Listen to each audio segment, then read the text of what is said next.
Live from Arkansas streaming news leader, this is THV 11 Morning News at 7 on THV 11 Plus.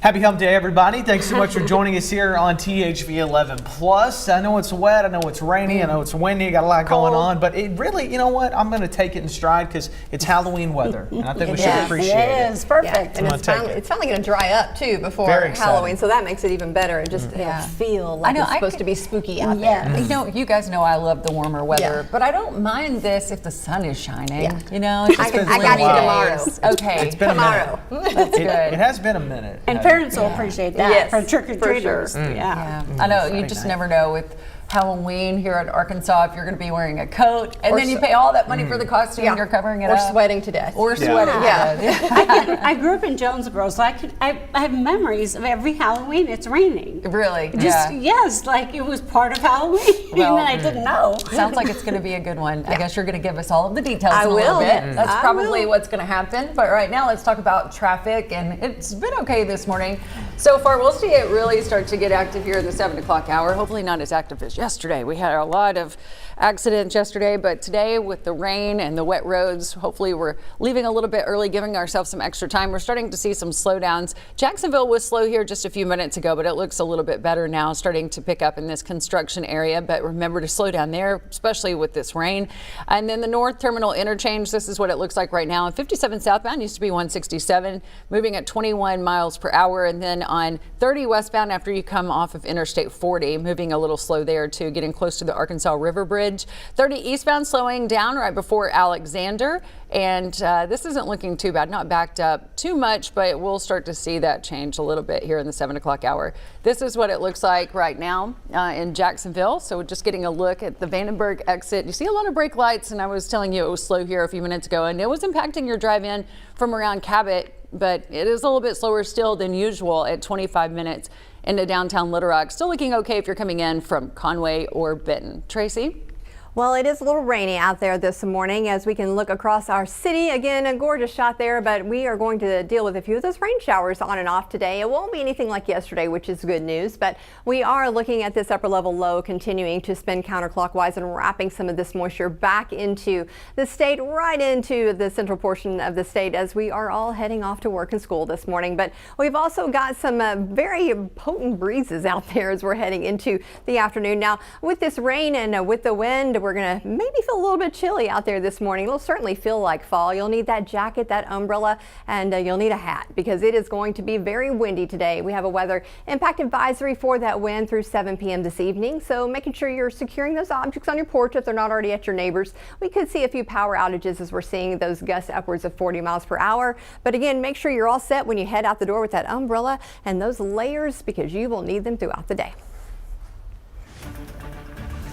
Still developing, explosions overnight light up the skies above Gaza. Israel launching what Prime Minister Benjamin Netanyahu calls immediate powerful strikes, ordering the military to hit targets across the Palestinian territory. Now, those strikes came after Israel accused Hamas of breaking the U.S. brokered ceasefire. Israel reporting Hamas fired on its forces in southern Gaza and returning remains that officials say didn't belong to any of the 13 hostages still unaccounted for. Witnesses also report tank fire in central Gaza, with the airstrikes continuing through the night, ultimately killing at least 20 people, according to local authorities. The White House says it was notified ahead of those attacks. Now, Hamas, meanwhile, denying it fired on Israeli troops and claims it's still honoring the fragile ceasefire.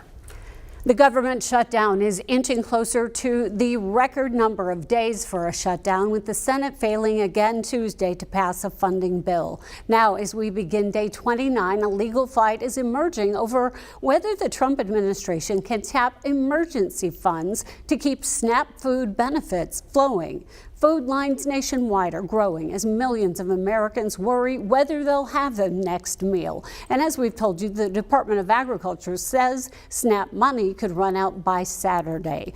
More than 24 states are now suing the administration to get those contingency funds released. Top Senate Democrat Chuck Schumer says lawmakers will be introducing a bill to keep SNAP running, but is a move Republicans are using to argue against Democrats. Money is there. The hungry people, the hungry children, the hungry veterans, the hungry elderly could be fed. But Trump's using them as hostages. Why wouldn't you just open it up and have everybody get their benefits now? A federal judge has since blocked the administration from firing government workers because of the shutdown, while a related lawsuit works its way through the courts. As the fight over funding sits at an impasse, millions of Americans are left in limbo, wondering how much longer they'll be kept waiting. There are 3 days left until major changes to Arkansas's child care go into effect. It's a story we have been following now for weeks. THV 11's Tamer Knight joins us with details on a last-ditch effort that some say could save child care centers statewide. Tamer, good morning. Well, good morning, Karen and Hayden. It was September 19th when the Arkansas Department of Education announced funding cuts for most of the state's child care providers. Cuts the department say were coming from the federal level. But before those cuts go into effect, November 1st, an emergency task force met Tuesday to try and find a new way forward. After a 2-hour work session, Shadid Sheikh, who runs Little Martians Learning Center in Northwest Arkansas, and others proposed percentage-based cuts where centers that have been getting more money from the state due to their quality wouldn't lose quite so much. Over 40% of our businesses, providers closing their business. Thousands of families without child care, and an average per child increase of over $100 in tuition costs.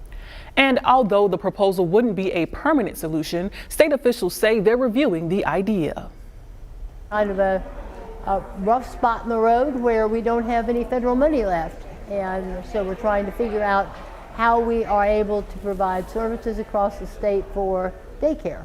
State officials say they are expected to make a decision by the end of this week, just in time to avoid those November 1st cuts. Now, once a decision is made, we'll have those details online and on our website at thv11.com. For THV 11 News, I'm Tamer Knight. Tamer, thank you. A new national report reveals Arkansas is still grappling with one of the highest child poverty rates in America. The Annie E. Casey Foundation, it's a nonprofit that monitors child well-being nationwide, found that 14% of children in Arkansas live below the supplemental poverty line. That's a measure that takes into account housing, food, medical costs, and available tax credits. The findings place Arkansas among the top quarter of states with the highest levels of child poverty.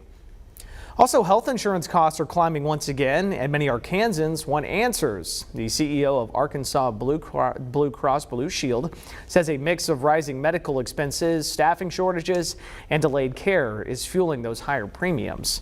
Nationwide, 28% of Americans putting off medical treatment because of the costs.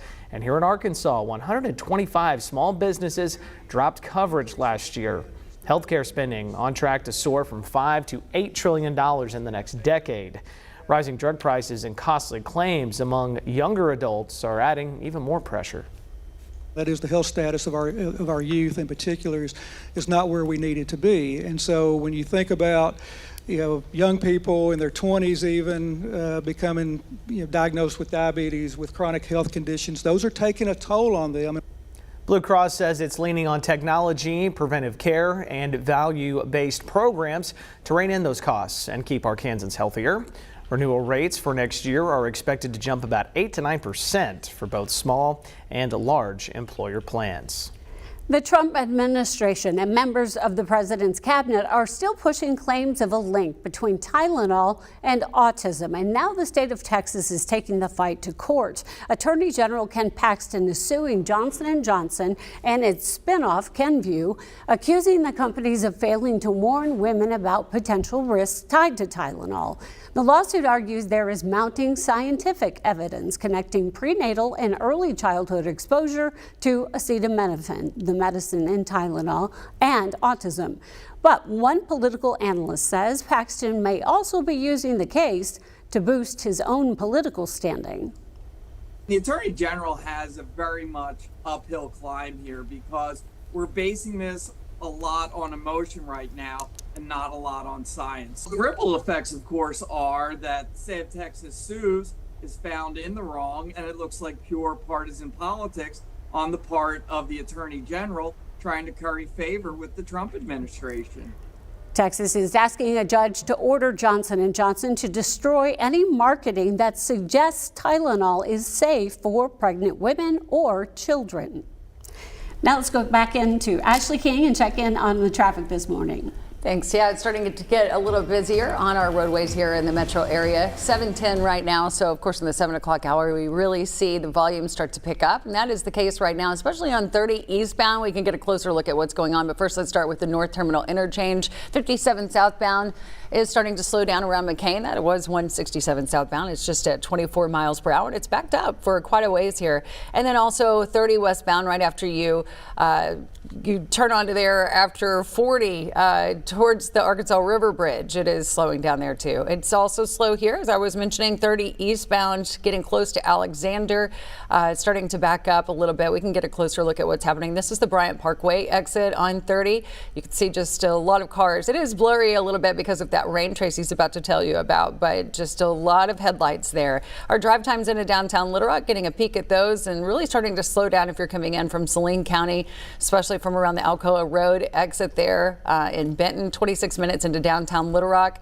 Cabot also a little bit slow. So Tracy, maybe this rain impacting those drive times this morning. Yeah, and make sure you're taking it slow this morning. Although the roads aren't crazy wet, they are wet, but we've also got a bit of a breeze out there. So we've got wind, we've got rain, and that equals things also being a little chilly. So combining all that together, Central Arkansas is seeing a few rain showers this morning. Some are a little bit heavier than others, but don't see anything here in Central Arkansas that's too bad. Off to the south and to the east, we're seeing a few of those. But today we're going to be dealing with a bit of wind and rain. Now the rain's not going to be like what we saw yesterday, that continuous rain all day long. A bit of a scattered situation today, but the wind advisory is going to be the biggest impactful thing today. A few of those showers. So make sure you're securing anything that might be outside blowing away. And we've had a few power outages this morning as well. And when you're walking out the door, make sure you've got a jacket and an umbrella. This wind advisory is going to be until 7 p.m. this evening. 20 to 30 mile per hour gusts, sustained winds, and then those gusts are going to be upwards of 35, even 40 in a few areas.